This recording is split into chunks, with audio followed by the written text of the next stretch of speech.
Screen. Okay. Can everyone see what I'm sharing? Okay, Yes. perfect. Okay, so really, I want to just give you guys an introduction to Stata. And in fact, maybe it's helpful to you just like see what Stata looks like. So I own a copy of Stata on my laptop. Like I bought this 3, 4 years ago. It was like whatever, that was my prerogative. But I did buy it, and so I have like a perpetual license on my computer, which is why I'm able to access it from my laptop, and it's been helpful. Like I do a lot of research in my own time. So I this is what Stata looks like. It is a software that lets you work with data sets, pretty large data sets. You manipulate the data, you can analyze the data in a lot of pre-programmed ways. That's kind of the beauty of Stata. You might ask, like, why is it different from Python? And people have been maybe have some experience with R. A lot of college courses use R in their stats classes, right? Like, why would someone use Stata versus R?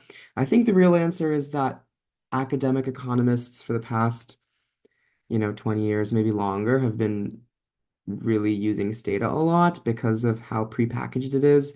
Like if I want to run a regression of y on x, and we'll talk about what that really means,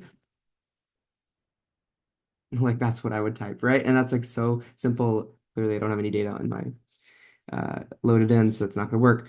But as opposed to R, where you have to do something like, you know, this, and like if you want to do something more complicated, you have to like code up the regression with your bare hands a little bit more. And so it's less simple to use, but R is more flexible because you are building things up with your bare hands, right? And so you can really control what it does and the output that it gives you. And so what I'm trying to say is that a lot of more modern data science people and a lot of the younger economists who are coming out of grad school now are using R. So that's my little spiel on that. So what I want to do is just go through some very basic code, give you a sense of like how you might do the things that Mike asks you to do. If he says do this, you hopefully will have seen it before, and then you can like read documentation online. Stata has great documentation online on just accessing um, what the code does. Okay, so. First, I'm like drawing upon this like these like there's like a Stata camp that I had done 2 years ago um in this research program that I was doing over the summer. And so they like wrote the questions and I just have my solutions from then, and I'm just gonna kind of go through those. Okay. So the first thing is like open data sets and identify how many observations there are. Okay. So I'm just going to go and show you something here. So this is called a do file, okay? A do file, you can think of it as like a script. In Python, it would literally be your Python file, right? This is where you write all your code and you write your comments on like what the code does, and you click run, right? You would click execute, do, right? That's why it's called a do file. And it would from the top, and it would go down to the bottom, and it would run line by line and execute the code. And really what you need to understand about a do file, like a lot of softwares don't have do files. It's kind of maybe a weird concept. What's happening is that this screen that I had opened at the beginning, right? This is like your status screen. This is like your home base. And suppose I run this first line of code. This is a use command. It like finds in my computer the data set that I want to use. This is a .dta file. So .dta files are the data files, and .do files are the do files, right? So if I run that, okay, what happens? Okay, I have to find the one that I'm working in. There we go. Okay, so this is now I've like uploaded data now. So let me see if I can find the screen on the right. So like this, it doesn't look like anything happened in the home screen, but really what's happened is an entire data set has been imported in, and like you can't really see it, right? That's kind of the point of nice visualization. You don't have like a bunch of ugly data sitting in front of you, right? Like it's all in here though. It's been uploaded to memory, right? So if you have like low gigabyte RAM on your computer, right, the problem is you can't really hold that much data. And usually it won't be a problem with the size of data that you're working with. But if I type edit in, okay, I type in edit, I can see the data. So now it looks like an Excel file. Like this is all stored inside this browser. You can think of it that way, okay? And so it has a bunch of observations. It's like an Excel file. Um, but the thing with Excel is like if you wanted to do anything with Excel, you would have to like move these columns over and like you would have to like make this new column and like you'd say equal like the sum of these rows. Like that's so gross and like feels like you're working inside of the data set too, right? Like you don't want to do right, like you don't want to work where the data is. You want to keep those things separate, right? So I have data. I'm not gonna really mess with the data. And in fact, what I've done is I've made a copy of this data and stored it in this tab. And then I'm going to make manipulations in this tab. And when I'm done, I can click X and nothing has been done to my data. That data file that I had started with, I've not manipulated it. So it's really hard to mess up a data file and like corrupt it or something, for example, right? Like I'm not gonna be messing up with the raw data. And what's nice is you might say, oh, then your work is all for naught. No, it's not actually. Like you could be incredible, like you are doing stuff. It's just in your do file. So when you're ready to go back to where you were last time, you click execute and it does all the things that you had done to your data before and you're back to where you started. And this is great so that if you make a mistake and like you generated variable or you drop some column out of your data, then you don't have to worry about, oh no, I have to go re-download the data from the source, right? All I have to do is like just clear it out, fix the error, and then rerun it, and it'll be back to where it started. What's also nice about this is think about in Python, right? Like, I don't know if you guys have coded in something like Python before. What you have to do if you're working with data, every time you run execute, it's like going to start, it like necessarily starts from the top. And what does it do? It pulls the data back in, it does all the original manipulations, it does all the things, and then you get the result, and you're like, oh, well, I want to do one more simple thing at the end. I want to make one simple correction. I want to do one more calculation at the end.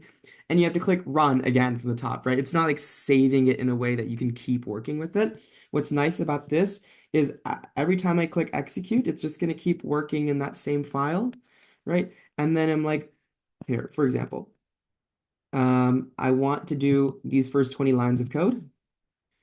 Okay, did them, whatever. And then I realize that there's this extra thing that I want to do, right? I'm going to explain what all of this does in a second, but I want to run this extra command that's in line 22. Okay, I would just go to this one and notice all the things that I ran, that execute command for those first 20 lines had been done. I'm gonna learn one more line of code, and it's still working with that thing that's stored in my memory, right? And I don't have to run everything from the top again. It's like a lot better for us. Like, so you can do things, you can code line at a time and like click enter and like you can just work in here really, and you don't have to necessarily work from here. What's nice about working from here, I always make sure to at least go back and copy everything that I do in like that home screen and bring it back to the do file. So I have a great documentation of every step that I made.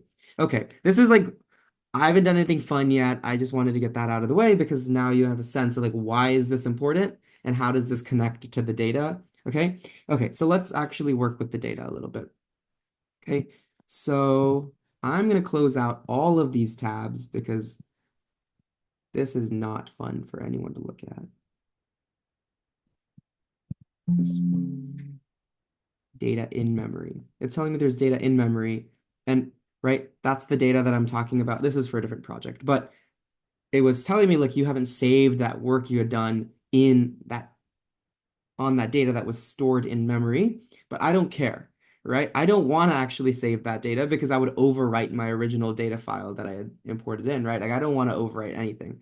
So that's why I just close it out. As long as I've saved every step that I did in my do file, it's fine. That doesn't matter. Okay. I'm gonna close that one and that one. I don't care. Um, okay. In fact, I'm just gonna start from scratch so that I only have two tabs open.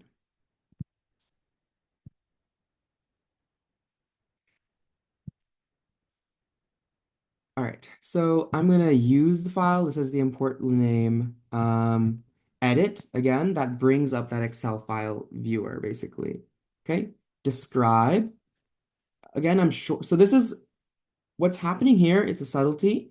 I'm saying the command is describe, but I've typed desk, right? And that's because there is no other command that has four letters that start with DESC in Stata. So Stata knows it's not an ambiguous command. This is actually enough of the command that it knows that I want to provide the describe command. But I could also do that, and it would give me the exact same thing. Okay. And so what does it say? It gives me all the observations, the number of variables, um, tells me the variable names that are in, and then the data types, right? And the data types will be very important in a second when we think about how do you manipulate data, right? I have to manipulate strings differently than I do integers or bytes, right? Bytes being numbers that have a certain number of digits.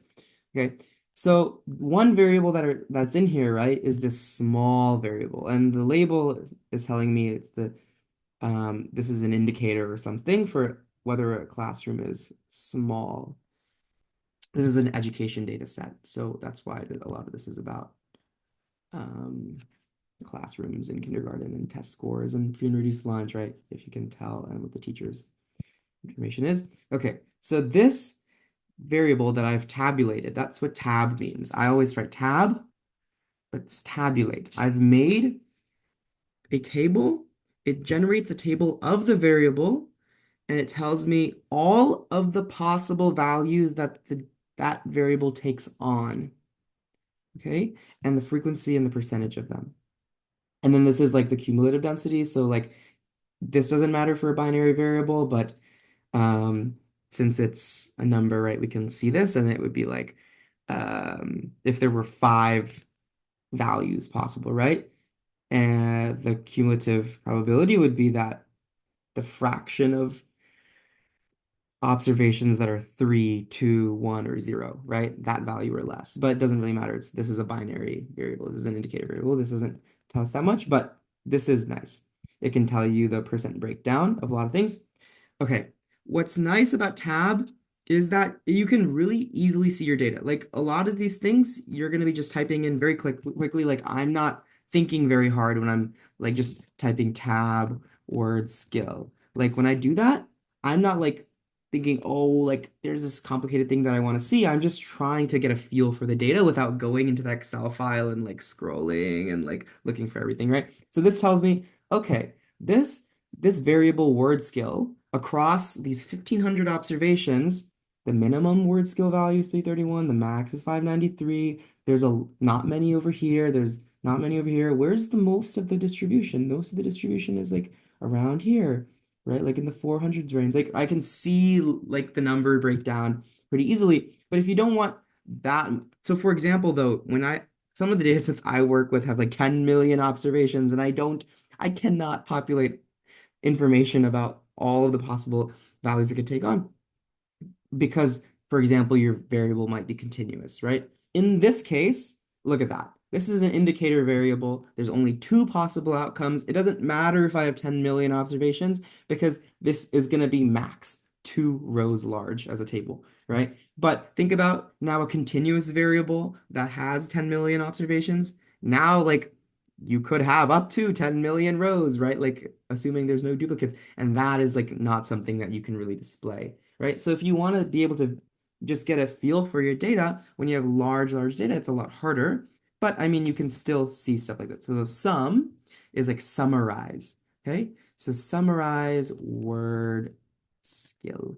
So you didn't see me type ILL there, right? I clicked tab. right? So the tab key on your keyboard will like, again, it will finish out the variable name for you. So in the same way that commands, I don't use tab on the commands, but the idea is the same. The variable, there's not many words, sorry, variables that start with the word s, right? And then so I type tab and my computer knows. But let me see. Actually, let me just run that code before I make the next point. Okay, so here sum will tell you 5,007. These are the observations, the mean, standard deviation, and then you can even look at, I think, yeah. And this will give you standard errors instead of standard deviation. Still a measure of variance. But you can see the 95% confidence interval, right? Like these depends on what you want to see, right? You can also look at some word schemes. And then you can do DET for detail. And then this will give you the distribution, right? With a lot more like percentiles, right? So I can see the 1, 5, 10, 25, whatever percentiles. I will see like this variance, the skewness, the kurtosis. If you've taken econometrics, if you're thinking about taking econometrics, these like skewness is like the third moment of the distribution, kurtosis is like the fourth moment of the distribution. These are all numbers that are telling you things about the distribution so that you don't have to look at the picture, right? Like these numbers will are describing meaningful things of the shape of the distribution. Um, okay, so this is all very basic stuff. You should be like really quick when you're like doing this stuff, right? Like you should be super, right? Like you shouldn't be like thinking too hard about these kinds of commands. Like this is just you should know what they bring up. Like when I type tab, like what's it gonna pull up? When I type sum, what's it gonna type pull up? But this is really like you're gonna be typing this like 25 times just while you're coding something up because you're trying to get a sense of the data. This is not something you really report or like as a result, for example. Okay. Okay. So what's the next thing I have to do? It the problem set says I have to look at the other data set. And so for completeness, I'm just going to do that. And maybe let me tabulate this variable. What does TM1 depression Elixhauser mean? Well, we can look in this. Remember, describe, it shows me all the variables. Um, it's an indicator for depression. This variable tells me 1 or 0 whether that observation has depression or not. This is health data now. This is a medical data set. Okay. Um, okay. So now we're gonna like actually create things. Okay. So most often you get a data set and your task is to manipulate the data set in a way that you can analyze it. This doesn't mean you're like creating new data. This doesn't mean you're like manipulating it in an unethical way. Like that's not what those words mean. Like when I say manipulate, I'm saying you're cleaning it, right? Like you're creating variables that then you can use to do analysis, which is really important. For example, with the next thing I'm about to do, think about it, right? Every quantitative analysis that you do requires that your data be in numerical form. But for example, this race variable, oops, I'm going to tab race, not sum, right? What would have happened if I said sum race? It's not going to give me anything because it's a string variable. Okay. So now let me tab race. This is the nice thing about knowing which command is going to do you what. Okay. There's a variable that when it says quote black, it's telling me that observation's race is black and then same for white. But these are strings, right? There's nothing numerical. And a computer's dumb. The computer doesn't know what it means for the race to be, quote, black in all lowercase. Like, what does that mean, right? So you need to be able to tell the computer, hey, let me give you numbers that you can then read for your numerical analysis. So I'm going to generate a race2 variable, right? Gen is generate race, and this is the variable name that you want to create. And then you want to make a rule for assignment. So usually I will do something like this actually. What this means, it's missing. I will create 48,000 missing values. And a missing value, right? Like it's just like incomplete data, for example, right? Like you don't have any value there. This is how you designate that there's. you've maybe like lost an observation or something. But the reason I do this, usually it's I've now made the variable, right? Like there is a column now in the data that I can now insert and replace accordingly, depending on what I want the actual value to be, right? So in this case, the way though that they did it, I'm going to drop race 2 now. That's going to get rid of that variable that I just made. What this does, though, gen race 2 equals 1 if they're black, right? Is now I'm gonna edit. So when I type in edit, it would give me the full Excel file. If I type in edit and then the variable list that I want to see, it will only give me those columns that I want to see. So it gave me 2 columns. And I want to see that actually. See, so black gave me 1, black gave me 1, white give me misses, it gives me missing, right? So that's exactly what I told it to do, right? Generate this variable equal to 1 if the race is equal to black. But the computer doesn't know what to do if the race is equal to white, right? Which is why it generated all these missing values.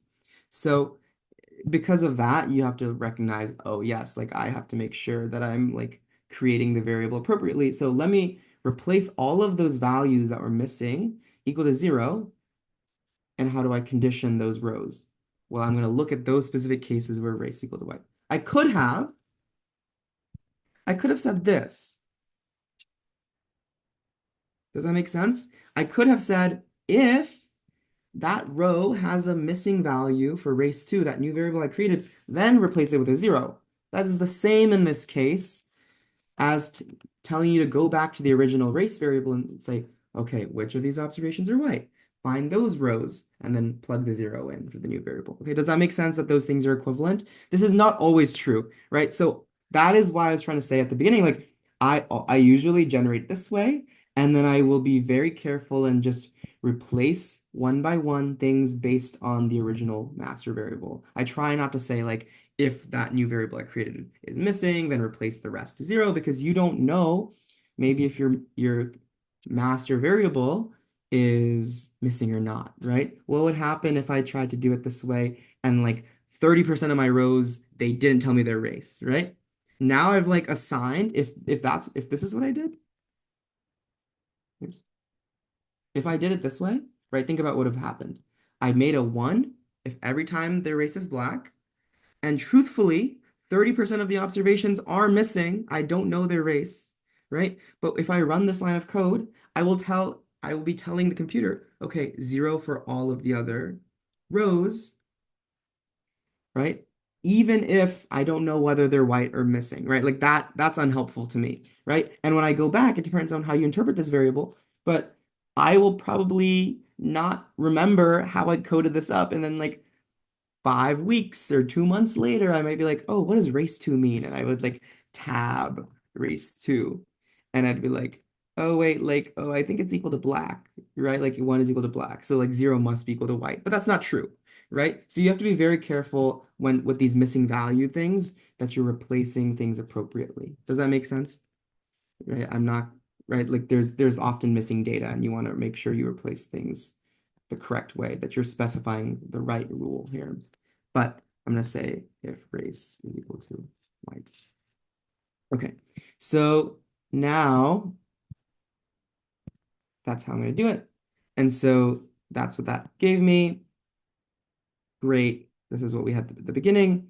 I could label these variables. I forget the exact code on labeling variables, but it's pretty easy. So then actually how the label would work is that here when I tabulate it, this 0 would say white, this 1 would say black, and you're like, that's the exact same thing as what you had before. What was the point of all this, right? Why did you make this new race 2 variable? But what I'm trying to say is this race 2 variable is numerical, but you just covered up the numbers with words as opposed to the race variable, which the data is literally strings and letters and words, right? So now you do have a numerical variable that you can, for example, do the sum command on, right?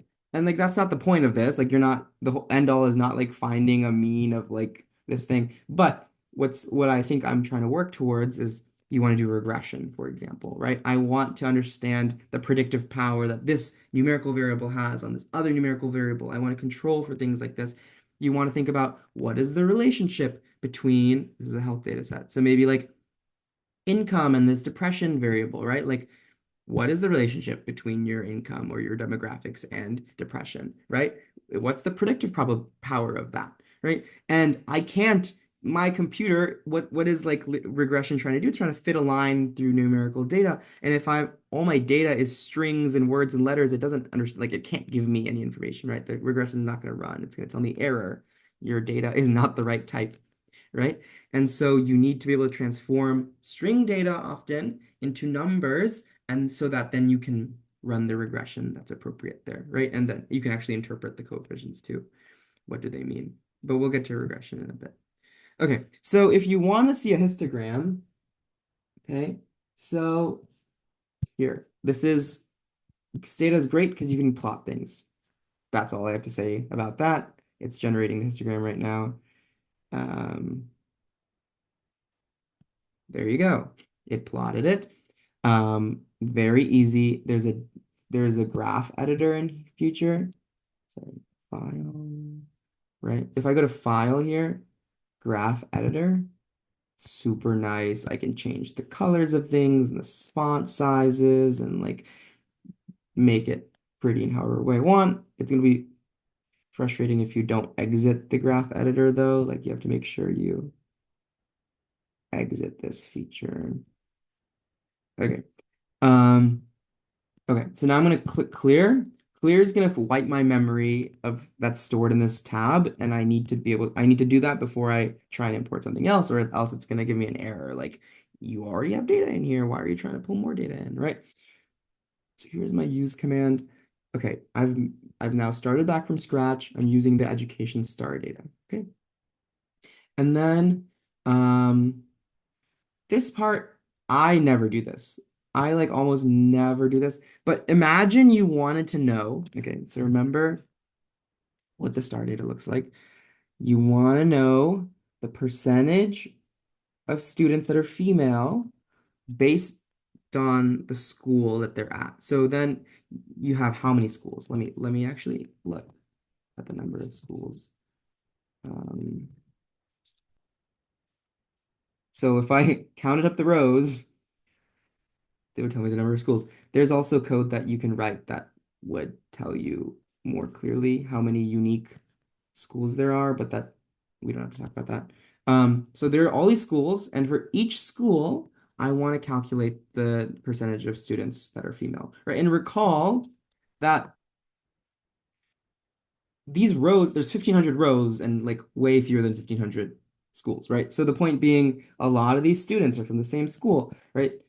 I want to be able to collapse the data down to the school level. Do you get what that means, right? Like I have many more observations per school, and I want to be able to collapse the data into so that the number of rows are the number of schools, right? But in order to like squeeze data down that way, I have to be able to specify like the rule that I'm doing. Like, am I taking the largest number of a variable when I'm like collapsing? Or am I adding those numbers together when I'm collapsing? Or am I taking the average, right? So I'm taking the average of the female variable. And what does that mean, right? If I have a 0, 1 variable, this is like a key point. If I have a 0, 1 variable and I take the mean of it, that tells me the percentage of ones that I have, right? I have how many ones plus all the zeros divided by the number of observations, which is the same thing as the number of times the one appears. um, over the number of observations is the percentage of the one of the female category, basically. Okay, so if I, what I'm doing here though, so I'm gonna collapse the data. But before I collapse the data, I don't want to have to like, I don't want to just like mess up my whole data set just to see this one stat, right? So what you do is you type preserve, and what this does is it says, look, hold what I have in memory. I'm going to do something really funky to my data real quick. And then after I'm done, I'm going to restore it back, right? It's going to be like undoing what I just did. And so then I'm going to collapse and I'm going to look, just look at it now. I have 79. There's my answer to the question that I asked before. How many schools do we have? We have 79 schools. That's how many rows we have. Each is a unique school ID, and we can see the percentage of females there are. I don't usually answer that question this way. If that question was posed to me, Just like maybe like run a summary statistic to try and figure out something about the data. If I'm writing a paper or something, sometimes it's very important that you describe a lot of the data characteristics. Um, Nothing to restore. That's crazy. Um, okay, it didn't work, but so I'm just gonna clear, and that's the beauty of this. I can just import my data back in. Okay, pretend that didn't happen. How would I figure out the answer to that question of what percentage of students are female at a given school? I would run this command. And what does it do? It generates a new variable equal, and I specify the rule, take the mean of that female variable. It's the exact same thing. And I do it by school ID, right? So I if you want to imagine what's happening in the data, I have all my rows and I go, okay, by school ID. What does that tell me? Okay, choose the first school ID. And then like you can imagine fading out all of the other rows that don't have that school ID, right? So the only things that are still in the data are those rows with that school ID. And then I would take the mean of that female column. Okay. And then I'd go to the next school ID, right? And I would like, fade out everything except for that next school ID. I would only have one school ID worth of data looking at, and I would like just take the average of those columns. And you would create this new column in your original data set. I still have all of my data. Note, it's like 1,500 rows still. Like haven't changed anything in my data. All I've done is made a new column. This is how I would do it if I were asked, right? But what is the difference? What is the difference really that you have to be aware of? Let's think about this school ID right here. I'm going to copy. Oops. No, no, no. Okay, I'm going to copy it. Um, Edit female percent if school ID equals this. Okay. Also note that I did that, right? Like that's something that was I didn't explain, right? Like you can read the syntax. It's like doing exactly what I'm telling it to do. I'm edit again, I'm pulling up that one column, the variable list, and giving the condition. This is like half of Stata coding already you know now because half of it's just like using a very simple command and then putting an if statement that is appropriate, right? To condition on the right thing. Okay, what does it do? Look at that. Everyone has the same variable value for this. That's not surprising though, right? That's not surprising. This column, all of these rows were used to compute this new variable value, right? But still, there's so many of them that what are you gonna do? Like when I create this new variable in the 1,500 row data set, I still need to fill out all of those rows, right? So every time I have a school ID that's equal to this one that I specified, you're going to have a value of this, right? So that's the difference. Does that make sense? Like, what is the difference between what I just did, right? It's going to look like a lot of duplicates, but that's okay usually, right? Like, because if you think that my educational attainment of the average test score of kindergarteners in this school is correlated with the percentage females there are in the school, then this matters to you, right? Like then this is something that doesn't matter to you that there's all these duplicates, right? Because I'm running a regression over the entire data and then, you know, people are different. So that was such a vague thing that I just said. What I'm trying to say is like there's a lot more columns here. I'm not looking at them because I didn't want to. There's a lot more columns to look at, right? And so when I do any sort of analysis, like, yes, there's duplicates in this one dimension of data, right? But in so many other dimensions, they're different. And so maybe you can exploit the analysis to like use the combination of all the variations across the variables, right? This is not a big deal that there's all these duplicates. It's just a fact of life. Okay. That's how I would actually go about computing something like that, like the female percentage by school ID. Okay. All right. So um, you can import you can import other things in. So this it's a point I'll make later. I'll show you better how to merge things together. Merging is a really important skill for data. It's like most of pre-processing and cleaning data is merging in other data sets, right? Because this is like the philosophy of the study of the science, right? Like if someone had access to the data that you have access to, they would have probably answered the question that you're interested in already. So a lot of the field of economics, a lot of the research is you being able to curate a very specific research, like a very specific data set that it's not like specific in the way that it's a weird data set that it doesn't answer a general problem, but maybe you are like privy to some phenomenon happening, right? And I like was able to get this column of data from this source and this column of data from this source, and in and when you aggregate all that data together, you have this great data set that's able to let you analyze a very multidimensional problem, but that requires you to be able to merge things together. So that's one of the main important points that you should also take away, right? Like merging data is a huge skill to have, and I'll actually do it. I'll actually show you a separate do file on how to do just that. Okay, so I'm going to ignore this kind of stuff like importing in a data file and then you save it and then you append it to the end of the other data file. Like that's all easy stuff we'll talk about later. Okay. Oh, I should mention, I said egen here, right? Not gen. That's like weird, right? Egen is a special generation command that uses special rules. What do I mean? Like, remember the first time I generated? That's not a special assignment rule. I just assigned a constant to a variable, right? And if I wanted to do addition of two other, right? If I have x1 and x2 as my variables, and I want to generate x3, and that's the sum of x1 and x2, that doesn't require egen. But if I want to do like some more sophisticated function, I would use like mean, right? I would use egen. Or if I wanted to standardize my variable, right? If I have a distribution of, that's not how I want to say this. If I have a variable and there's it's like a weird distribution, maybe it's like centered around 500 and its variance is like 100, right?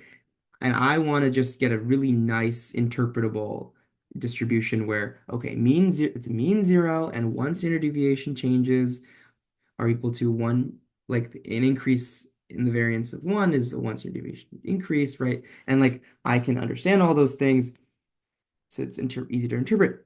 If that's a very common thing you want to do, right? Like standardize your data. It's easy to interpret, especially for regression, and we can talk about that. We're going to talk about that later. But I would use egen there too. I would do this. Um, I would do std there. So it's for standardize. But I'll show you actually the list of. So this is how you use the documentation. You do help. Like you're calling for help, and then you say um, the command name, right? And this will tell you all of the variables possible. It's like it's very helpful. It tells you exactly the syntax you want to use. Um, so mean, right? That was the egen. That was the variable definition rule that I used here, but you can do the max. So you can generate a variable that's equal to the max of all of the rows, right? If you care for some reason about that. You can do percentiles, you can generate percentile variables. Okay, and standardize, there you go, STD, right? So it makes mean zero and standard deviation one for your data. And in fact, I'll do that in a sec to help you interpret some of the regression results. Okay, so sometimes you have to work with date time data, and this is kind of annoying. Like you're wanting to merge maybe one data set that is in weeks, or sorry, maybe it's in months, right? Like that's the level of observation, their month level data. And then maybe another data set you want to merge in is year level data, right? And so what am I going to do, right? Like I can't have both happening at the same time in my data set, right? Every row, maybe I want to mean a different month or year, right? Like I have to be able to harmonize those things. So sometimes you'll have to work with date time variables. Um, so for example, how do I want to illustrate this?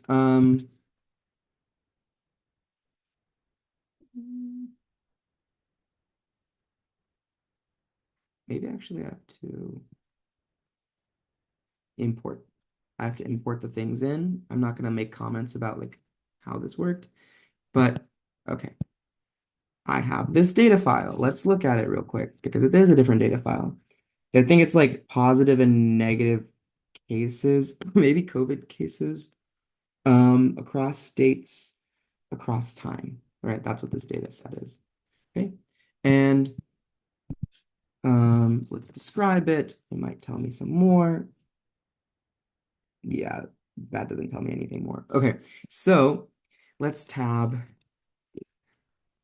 That's a lot of not really anything useful, right? Like that's the problem with date time variables, right? It'll try and read this number to you, right? Like look at that. It'll try and read this number to you, and a computer really doesn't have a good sense of what that means, right? This is valuable information. We as humans can read this and be like, yep, that's March 6th, 2020. This is COVID for sure, given the time. But right, like so I need to be able to tell my computer what information to extract from that. So if I want to generate month, I want to make a month variable, I take it's there's a month function actually. It's great. Great. Generate date. Day. I don't know if day is the right syntax. We'll see. It is. Gen year. It's so self-explanatory actually, right? So let me gen date, month, day, year. Lots of missings. Hmm, that's great. Maybe I should have taken a hint when it kept telling me that. Um,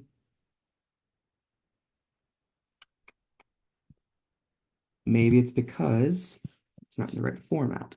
So this is another command. Format date. It's not in something that can be read. So I want to format date in percent.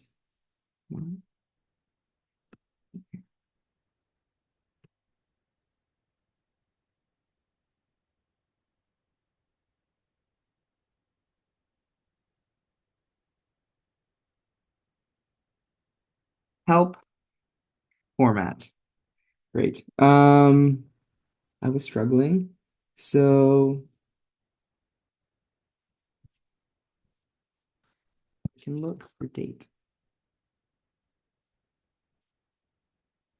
Hmm, it's not obvious where the help is. So I'm just gonna Google it.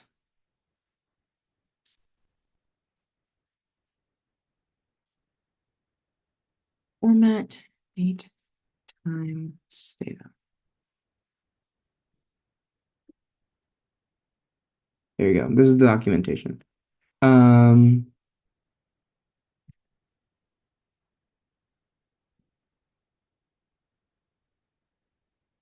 percent.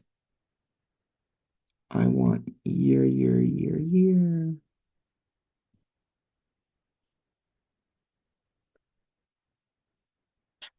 Hmm. I was a lot more adept at this for, can't particularly remember how to format this.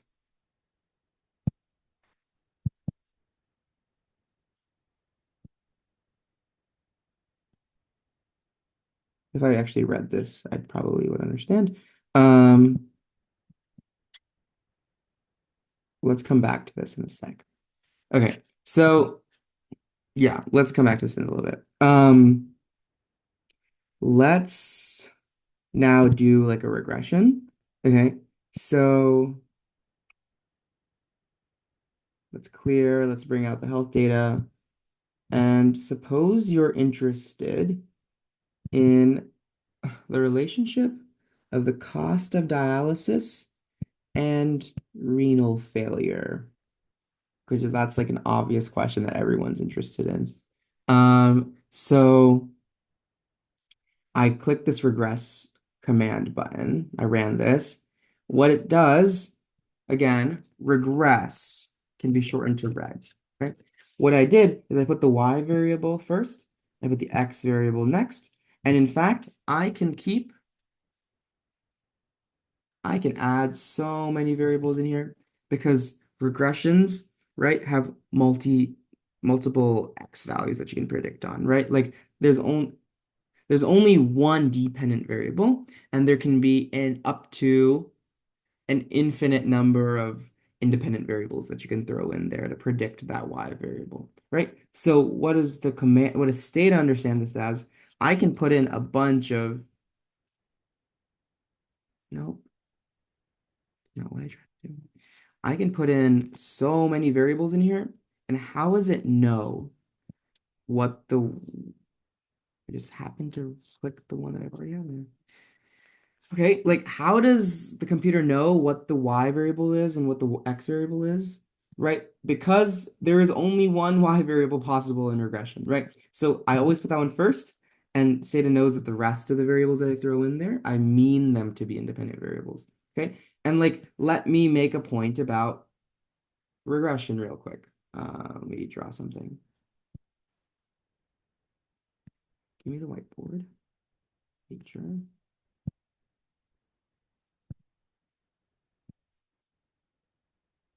Hmm. Whatever. I will just draw on my computer screen. All right. So what's happening? Maybe we should just look at the very basic case, right? Cost is on the Y,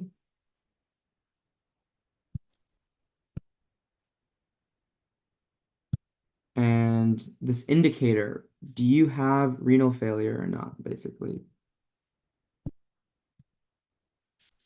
0 or 1? Renal. Okay, so imagine what this data looks like. And this is weird also as a starting example because there's only two values on the x-axis. So what actually it will look like is there's like a bunch of clumping down here at 0, and there's a bunch of clumping up here at 1.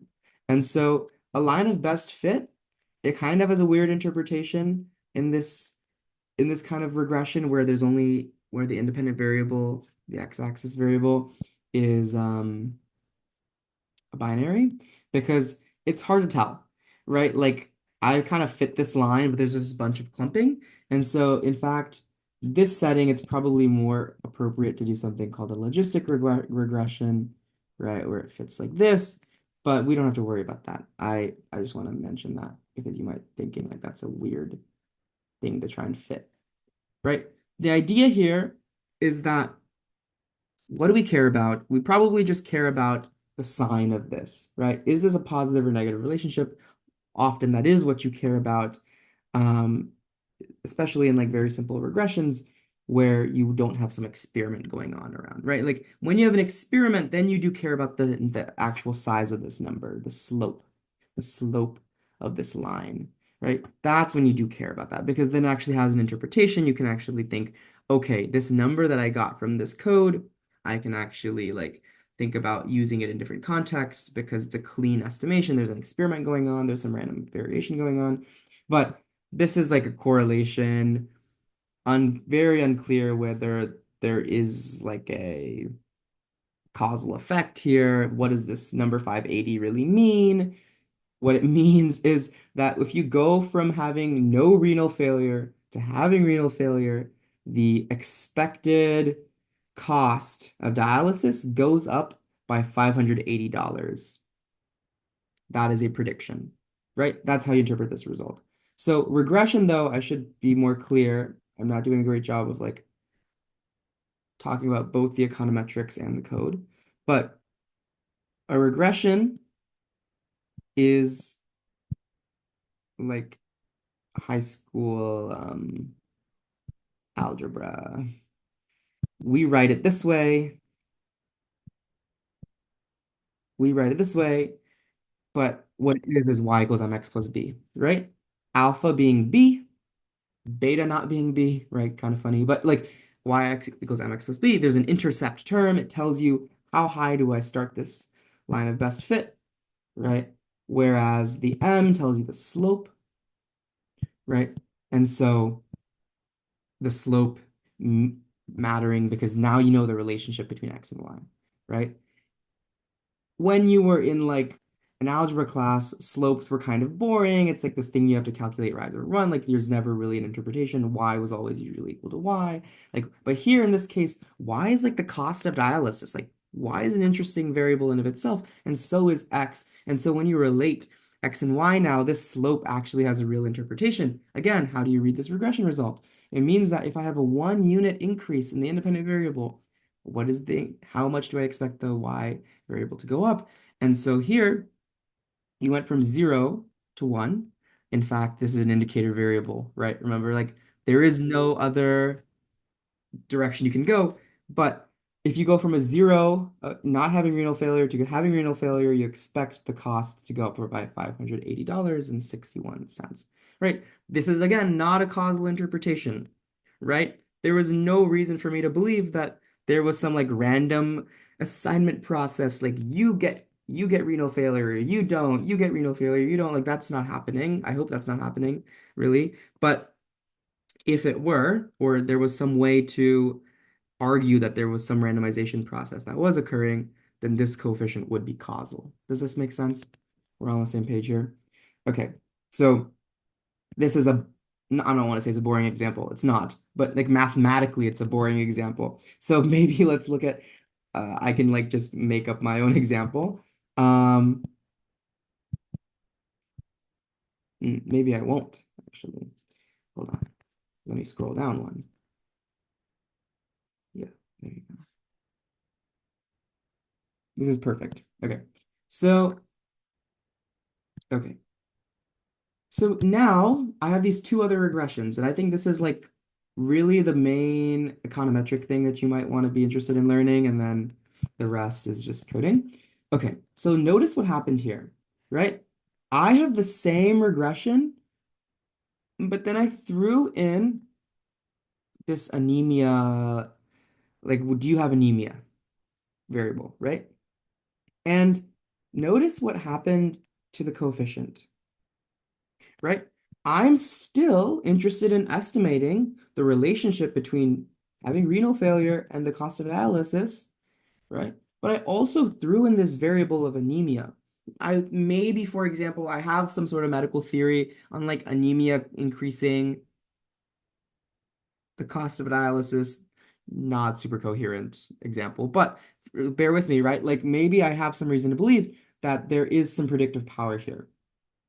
And I would throw it in the regression as well, right? I want to see, okay, you two, let's call this guy X1, X1, and let's call this one X2. So I don't have to keep saying renal failure and anemia. Kind of draining. So X1 and X2, right? I had just run a regression of Y on X1 first, but now I'm running a regression of Y on X1 and X2. So if I want to be technical again, right? What does this mean? I have an intercept term that I estimate. I have an x1, and then I have an x2.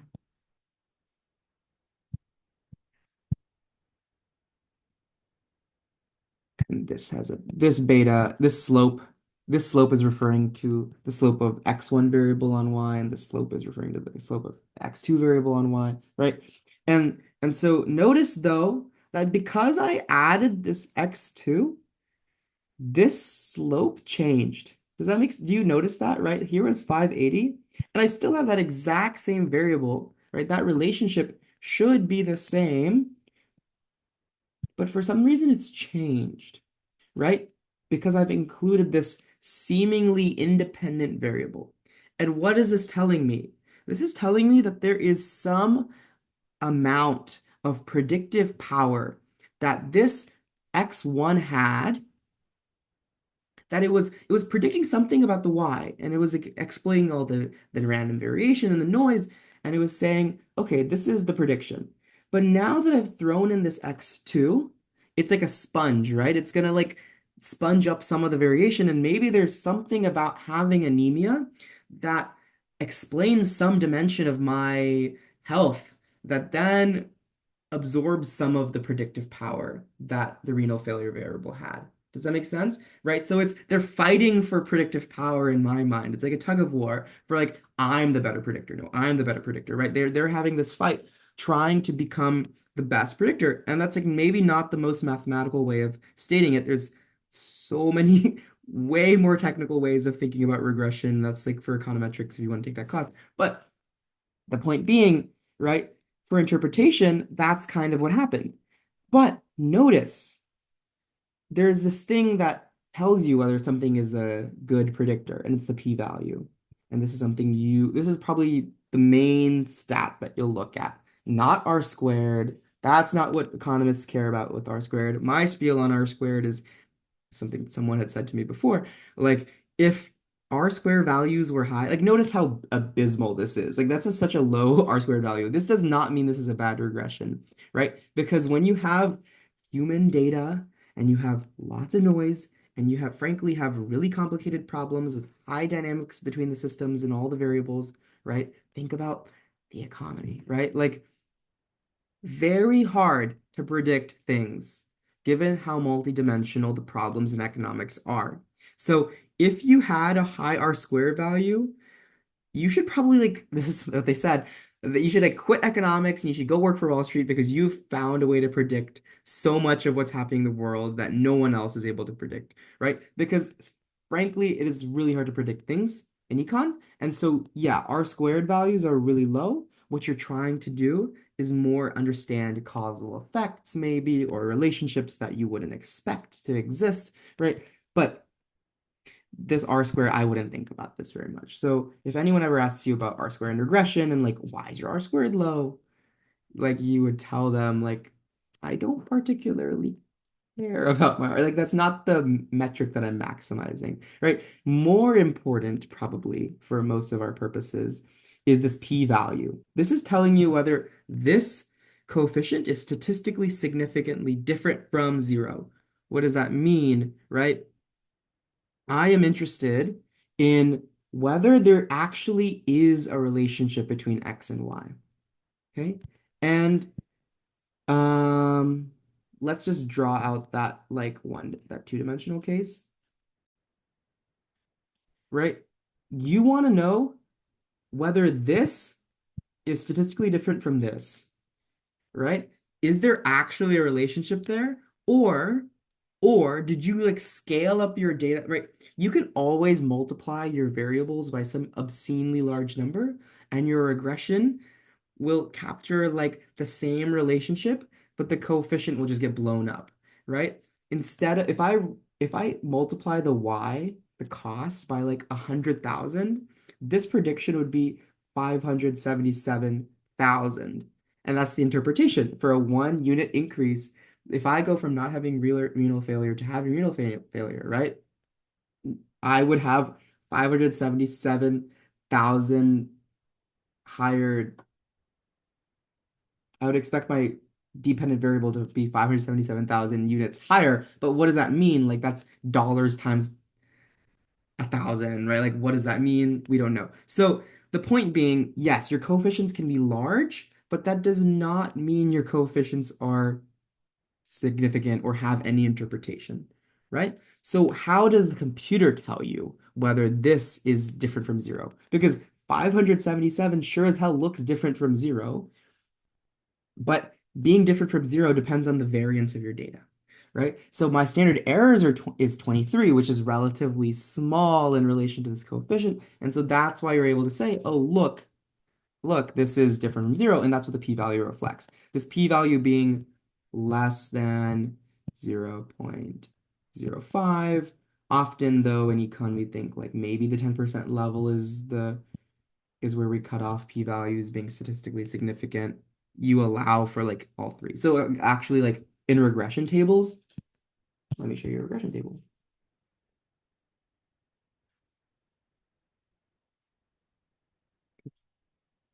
Can you see this regression table? Right? Um, can you see that what I'm showing you? There's a PDF that I've pulled over.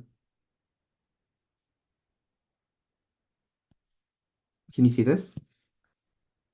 Okay.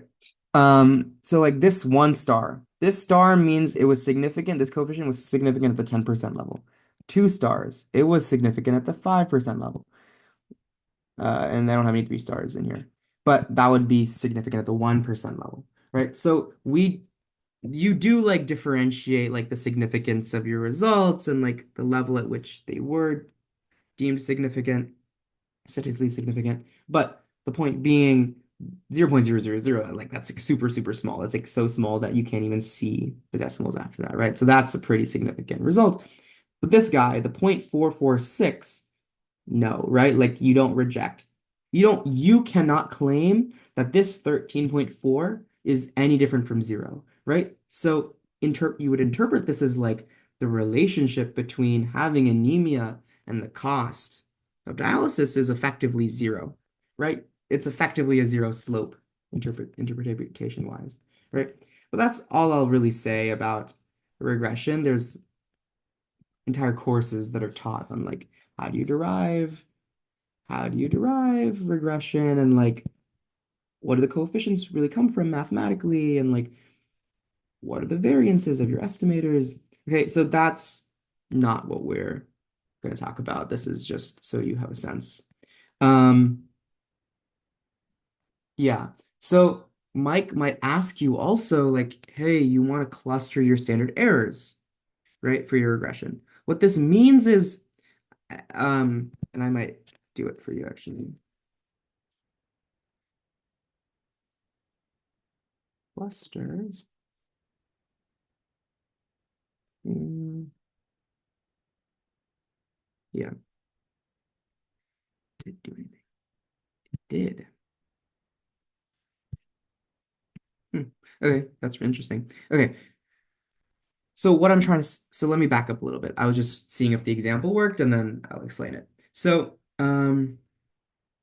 what's key here is look, maybe there's something unobserved about this person, these people in the data, that when you estimate the relationship between renal failure and the cost of dialysis individually, right? Maybe you're missing something that that the errors are correlated, for example, right? So a great way of explaining this, and I don't have the explanation off the top of my head, but like imagine you are thinking about COVID vaccine uh, like of efficacy, right?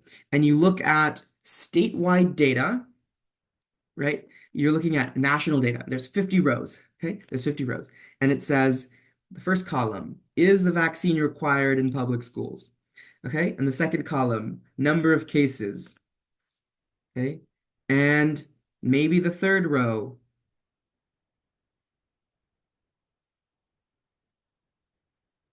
oh yes, maybe the third row is like, um, like the way the people voted in the last election, right? And you want to find the relationship between like the state's politics and the vaccine, like sorry, and how many people have died, right, in the COVID cases, right? And to you, like maybe there is a relationship because it's being explained by this other thing of like more health conscious, like vaccine related policy, right? But what you should be thinking about is like, look, there is this. No, it's just a bad. My explanation's bad.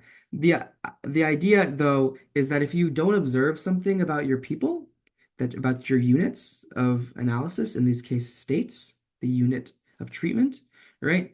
There might be correlations between those things, right? So red states might be correlated with each other in a way that you don't observe, and blue states might be correlated in ways with each other that you don't observe, right? And so you might be estimating some sort of relationship when in fact you should be thinking about your standard errors as based on your party affiliation of state, right? You should be clustering your maybe standard errors on, how your state votes, right? Instead of, and so when observations seem close together, right?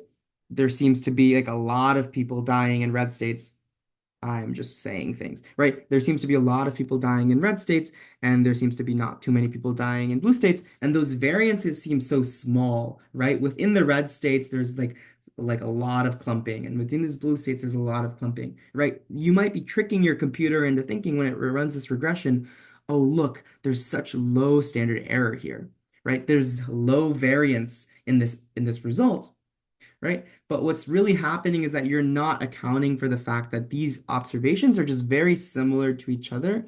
And so you are maybe in some cases getting a really low p-value when you shouldn't.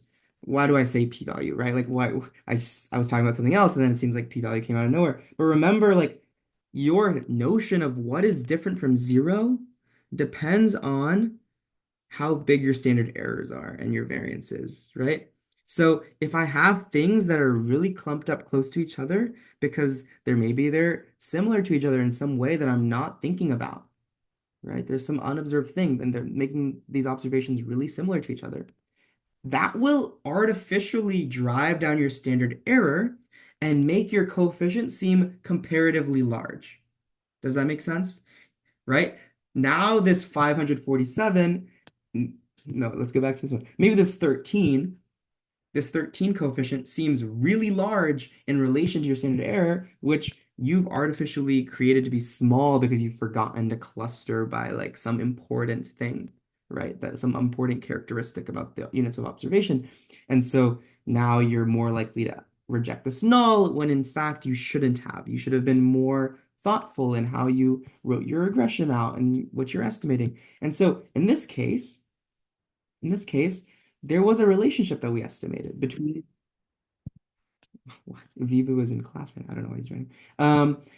So maybe there is this relationship between renal failure and the cost of dialysis, right? Maybe you estimated this. Okay, also, Vibu, why are you in here? Are you not in class?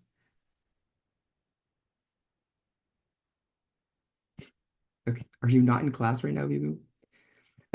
Okay, so there's there is this relationship though, right? Remember, just go back like 10 minutes in your mind, right? We estimated a statistically significant coefficient result, right?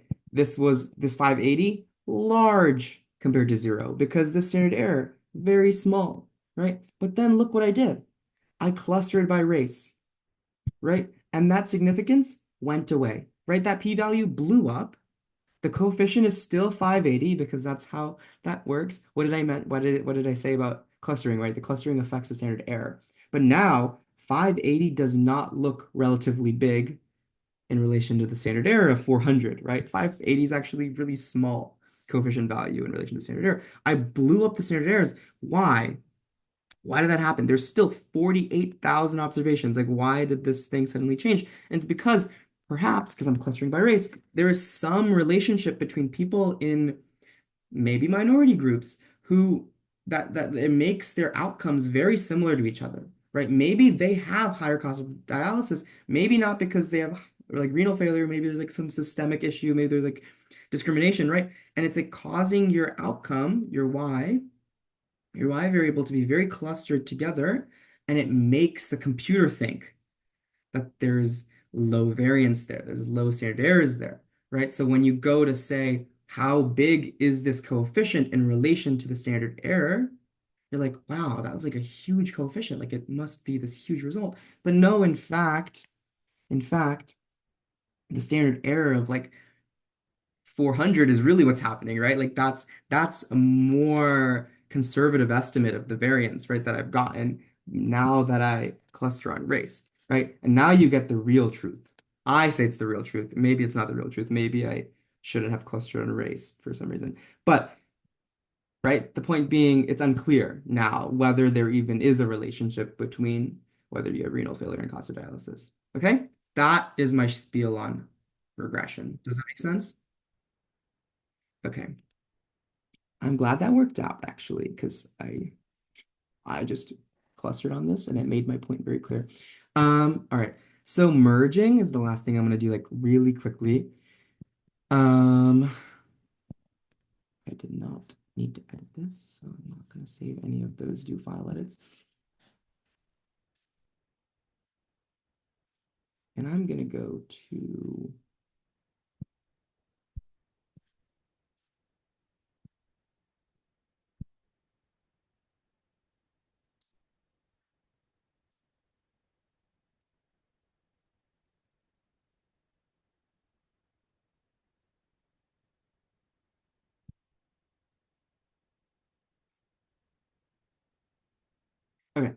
So very quickly, want to make a very simple point on merging, and I'll let you guys go like 15 minutes early. Does not matter to me. Okay, so I have in this data set county level counts across 33 states in the US, how many abortions happened in that state, in that county. Okay, that's what the data says. And then like how many live births were there, for example, too. Okay, so now what I want to do is I want to like get this data into commuting zone level data. And like what is a commuting zone? A commuting zone is like a bunch of cities. Let me find the real definition of a commuting zone for you real quick. Um, a lot of like labor economics papers use commuting zone. That's how I was introduced to it. Labor economics. Um,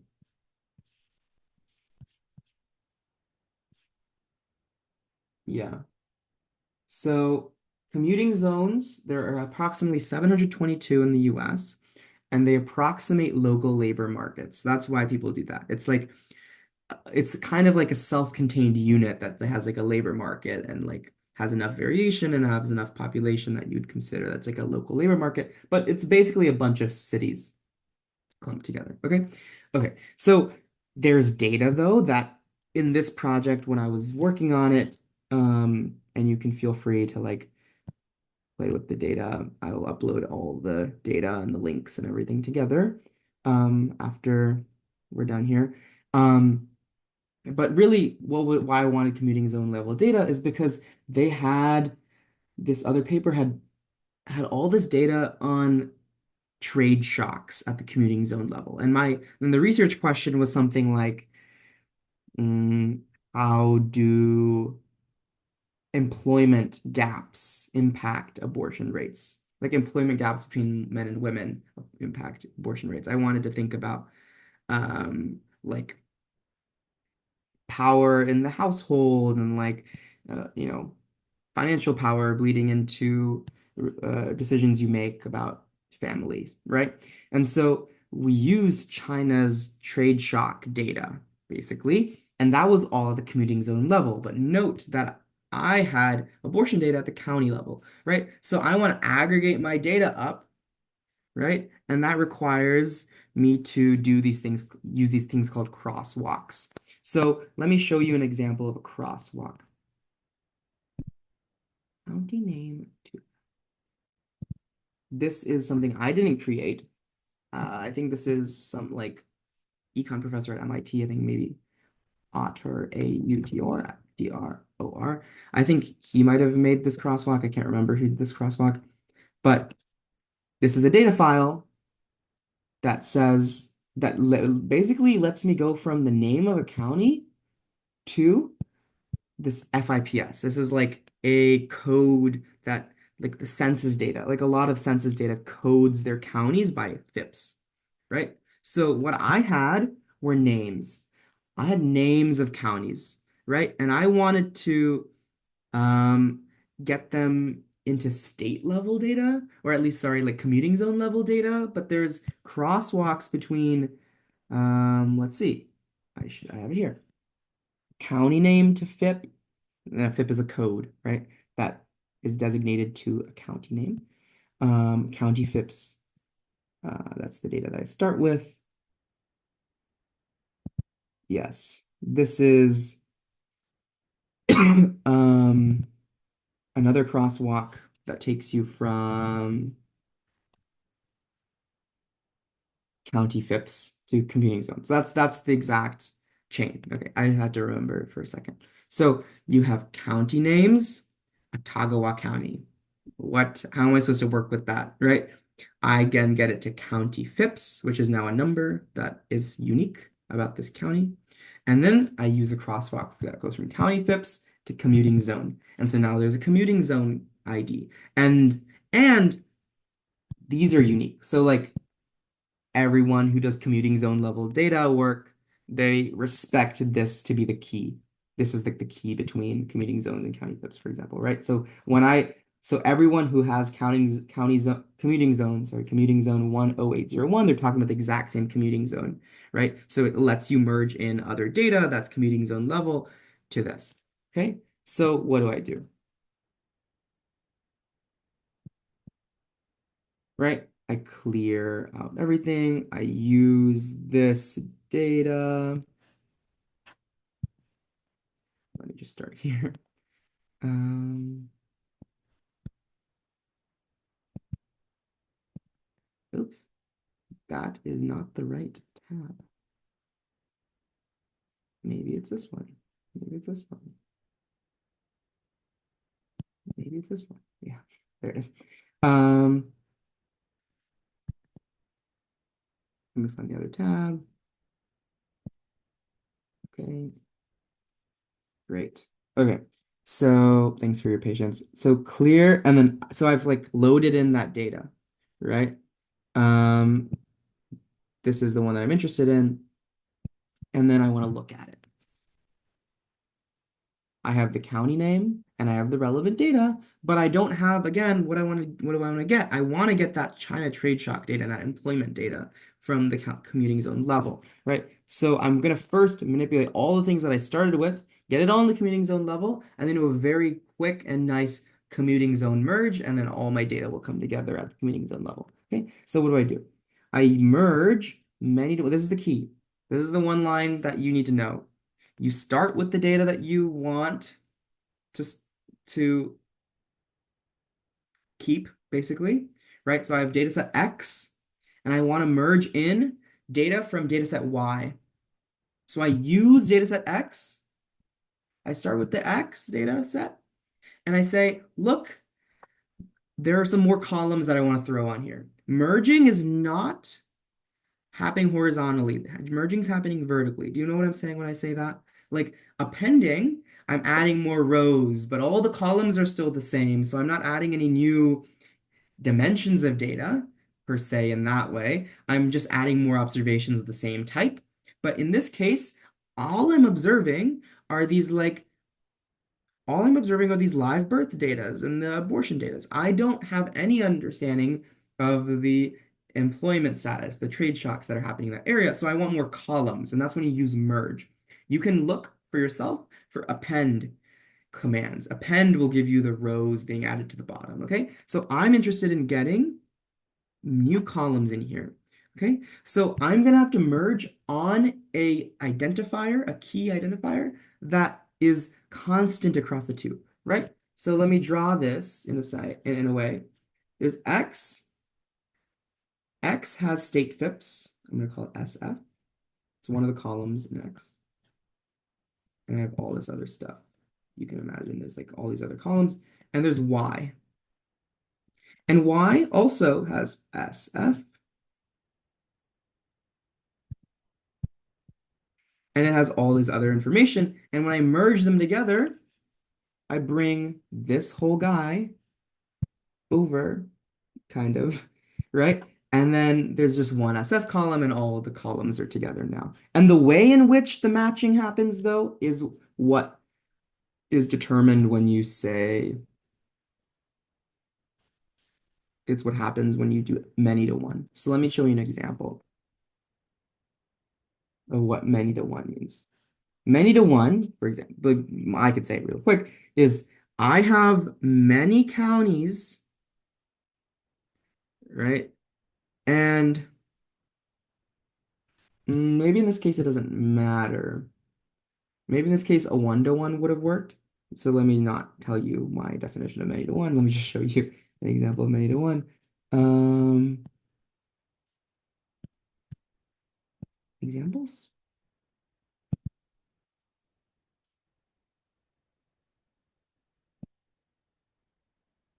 There you go. Okay, are you kidding me? Merge.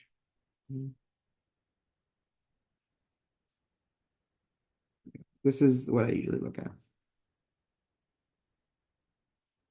There you go. Okay, so I have, this is a very easy one. Maybe let's look at this one.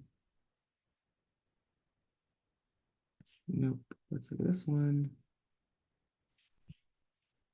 No, okay, so one to one, it's like a key identifier. You don't have like a bunch of uh repeated observations on the left, and you don't have a bunch of repeated observations on the right. So the PID is the key identifier between them, right? And you find 14 over here, you find 14 over here, and you merge these together. Um, there's another 14 here. I think you're actually using two key identifiers here. You're using PID and time. There's only, so there's, right, so that's even more specific, right?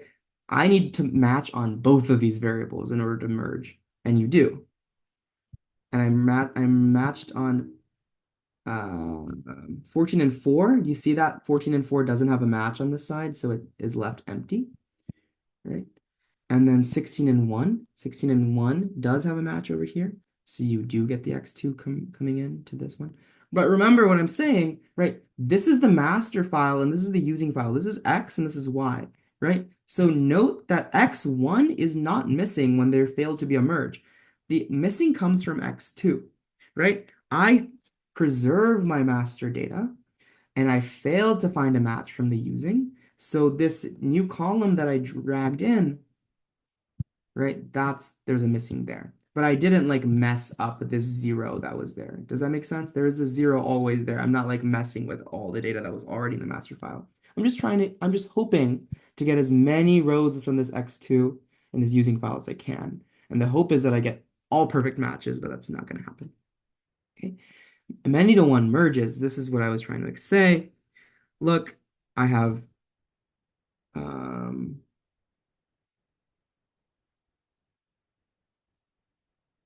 I'm ID, this is like not the key, it's region. Region is the key here because that's what it's telling me, right? I'm doing many to one merge using the key region. And look, I have multiple regions, many, right? I have multiple duplicates of region 2 and region 1, right? I don't need it to be unique. Every time I see a 2 in region equal to 2, I will go find region equal to 2 here and pull a 13 in, right? So that's what I did. Look at this first guy, ID1, this guy. It was region 2.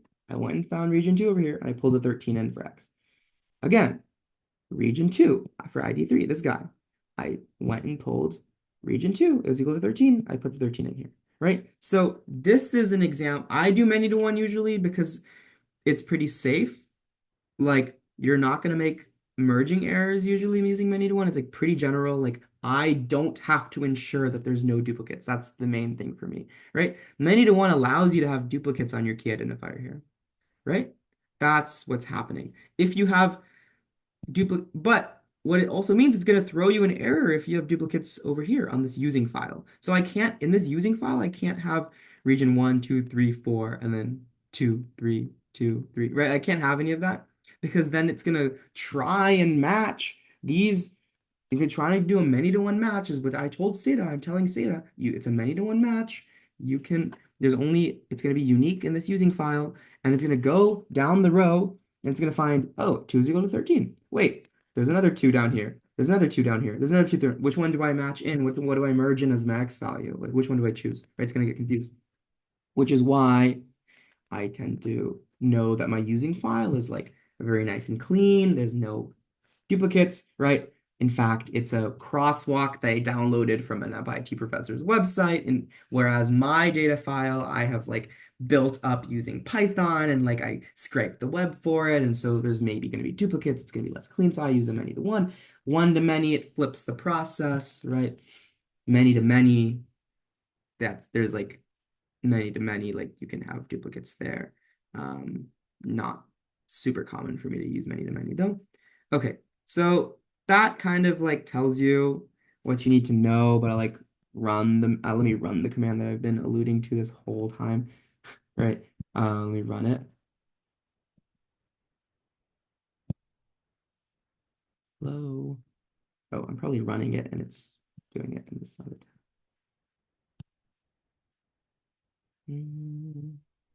This always happens when I'm trying to teach data.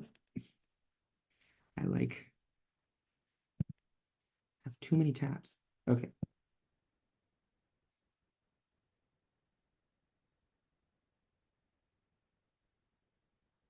Okay, literally where is it happening? Um, maybe I'll close this guy out because I can't seem to find the tab. I also think it's frozen. Yeah, that's why. I think I spammed it too many times. Okay, I'm gonna run this code and then you guys are free to go. Sorry.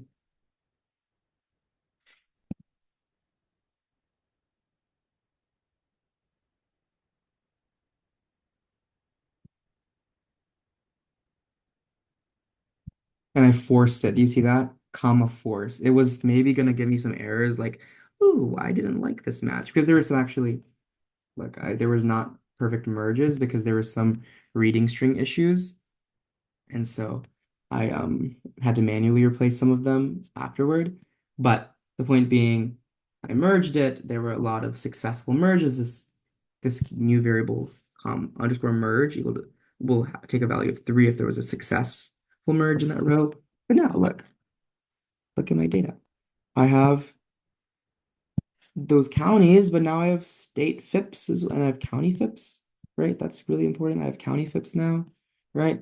And then if you keep going down the code, I'm just gonna run the rest of the file. Can't open it because clear this maybe. If this doesn't run, I don't care. Okay, that's fine. What you end up with is my fault. What you end up with is this data file. When you've done cleaning it, and it's the commuting zone level. Isn't that so nice? Now all my things are at the commuting zone level, and I actually merged in all this commuting zone level. This is like these are employment shocks, right? These are like employment shocks, and these are like trade shocks, and then gender gap weighted employment shocks, and like all this data that was available at the commuting zone level but I couldn't get to basically until I made the data that I started with this abortion and live birth data, right? Also the commuting zone. And then I can put those together.